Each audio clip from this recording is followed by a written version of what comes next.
Adventures with Superman is back, and Series 2 continues with a fresh new take on Superman, and as someone who adored the first series, I am so glad that it's back.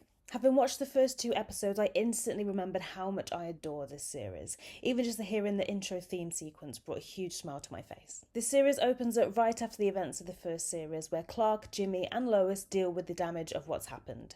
Here we jumped straight into Valentine's Day, and it seems things have jumped quite significantly with Lois and Clark's relationship. Straight off the bat, there is a lot to digest in what's changed and what's happened since the first series, but the way that the information is shown is really easy to follow. Clark starts to have visions about a Kryptonian ship, and visions also about his father Jor-El. From this, we see him start to build a relationship between him and his father, and based on these first 2 episodes, we are in for a lot of Kryptonian history and exploration of it, and I can't wait to see this team's take on it. Clark learns that there is another like him, his cousin Kara, and after the destructive events of the first episode, it's up to him to find her. This leads him and Amanda Waller and her newly formed Task Force X to bump into each other right at the worst time. The first 2 episodes introduce some rather significant characters who I'm sure are going to be playing key parts in the coming story.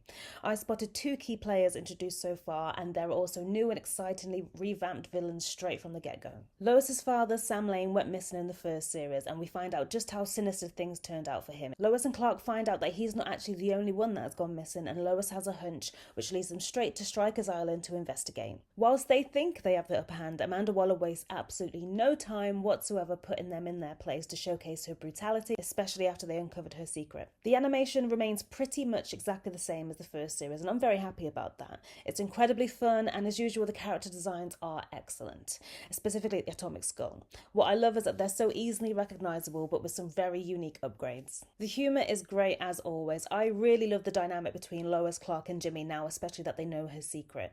It's something that we're not used to seeing, and when it comes to Superman content in this series, it really feels like Superman isn't the only hero here. They are a team. For me, the only downside is that I wonder if they're introducing too much too soon, too many characters too soon. I would happily have a new character per series, and it almost seems a little early to be introducing Supergirl at this point. But with that said, I am still loving every second of the show, and I'm sure this team will nail absolutely everything that they tackle.